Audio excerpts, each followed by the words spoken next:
What's legal today but will likely be illegal in 50 years? Performing general maintenance on your own stuff. It's already happening with cars and software. It can be against the terms of service to perform maintenance on some things.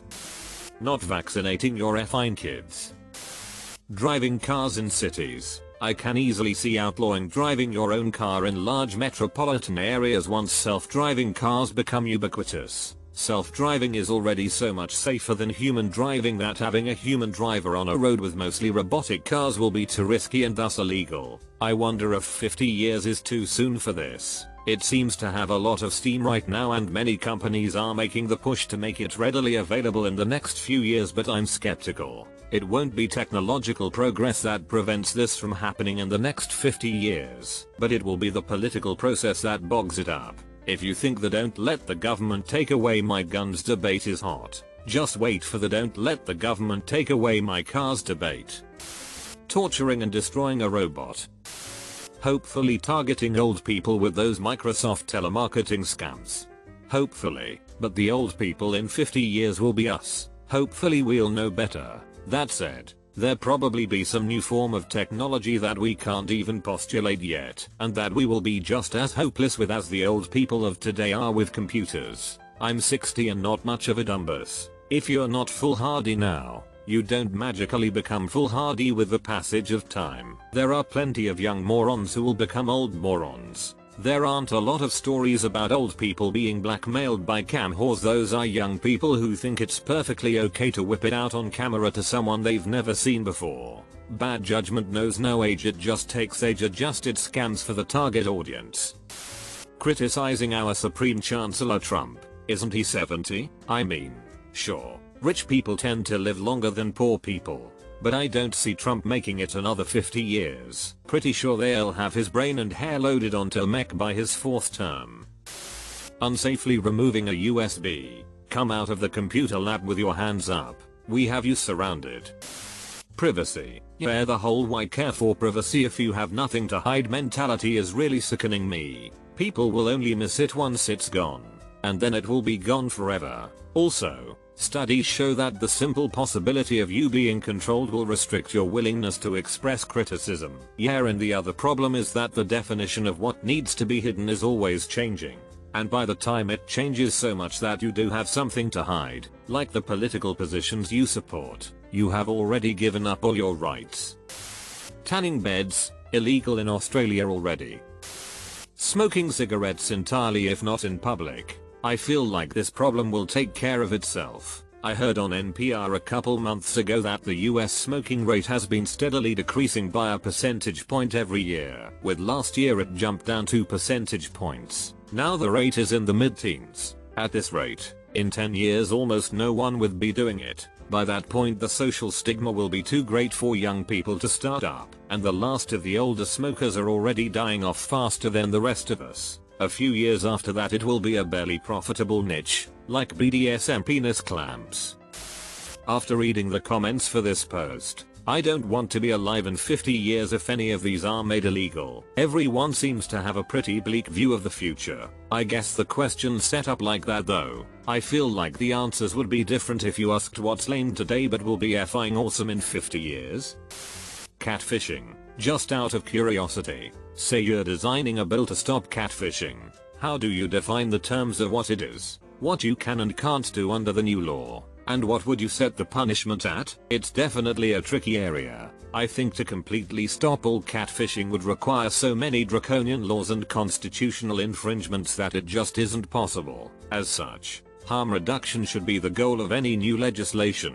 With this as the strategy, I think the first place to start would be banning the sale and possession of all stink baits, as well as the more odoriferous chums and other attractants. This reduces overall catfishing, while also eliminating one of the most offensive aspects of this practice. This policy, along with an additional tax on natural light beer, would be a smart place to start. Any Western government giving any money to any religious organization, my tax dollars should not be funding any religious agendas. Doubtful that it will become illegal. On the same note, any public funding going towards private interests should be illegal. A prime example would be the funding for sports stadiums. It is corruption through and through. To all of the people saying it is forever new, I would accept that only if the private entity was forced to return 100% of the public money used over time, not through taxes on their business, but through direct repayment. Anything less than that is just giving money to private businesses. Ignoring a vegan who is reciting poetry. It's currently just very rude. Gas stations selling K2, bath salts, etc. It's a game of whack-a-mole. They ban one chemical, and the companies have 100s of new ones lined up. Those are not going anywhere unfortunately until drug laws are overhauled. Killing bees maybe? I don't know how they'd enforce it, but it sounds like a good idea. Love bees. Personally, I think a lot of animals should get more legal protection. Beating your dog to death is a misdemeanor. Operating drones, remotely operated copters for personal use, photography and the like. It'll extend from certain places being off limits to a blanket ban, where only the emergency services and government agencies have authorization. Commercial drone use will sit somewhere in between. I hope this goes the other way. I think it would be really cool to have drones without the line of sight requirement and using satellite, cellular, or similar means to control and monitor its video feed. Friend, hey, where's your drone today? Me. Oh, somewhere in the Rocky Mountains. I parked it on a peak so it could get a good solar charge. I'm planning to take it to Somerville, Nevada. Friend, oh, isn't that where blah blah blah Dronny Field is? Me. Yeah, it's cool, they clean it up for you and run a quick maintenance check and everything. I've already reserved my spot online. It'll take a couple days though. In the meantime, some guy has a landing pad in his backyard and he lets drones stop there to get a good charge and be protected. Friend, probably safer than some mountain peak. Too much. We should be moving to more personal freedom, not less. I think the only time to limit a right is to protect a greater freedom. For example, you cannot have a right to go anywhere you please while also maintaining the right to privacy. They are mutually exclusive. So obviously we have limits to where one can wander without permission. It's a shame that so many people can't just accept that. The world would be so much better if we could just live without the left and right doing their moral policing 24/7. Bullying.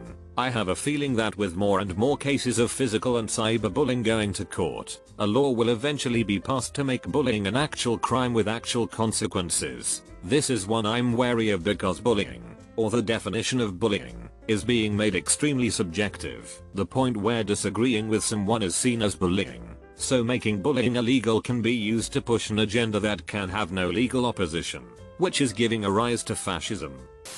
Not that it's not currently illegal, but I've heard people speculate that when self-driving cars are a thing, jaywalking will become way more serious of an offense, as a self-driving car will likely grind to a halt, and messing with traffic on purpose will be really easy. Encrypted drives, email communication. In 50 years citizens will only be allowed soft encryption to secure their personal data. Anything that the feds don't have the keys to or can't crack will be deemed evidence of a crime and grounds for a search warrant confiscation of all your electronic devices. I kid you not. Many forms of medicine we practice today will have become outdated, thankfully, and in some cases, illegal. Unlicensed dog and cat breeding, hopefully.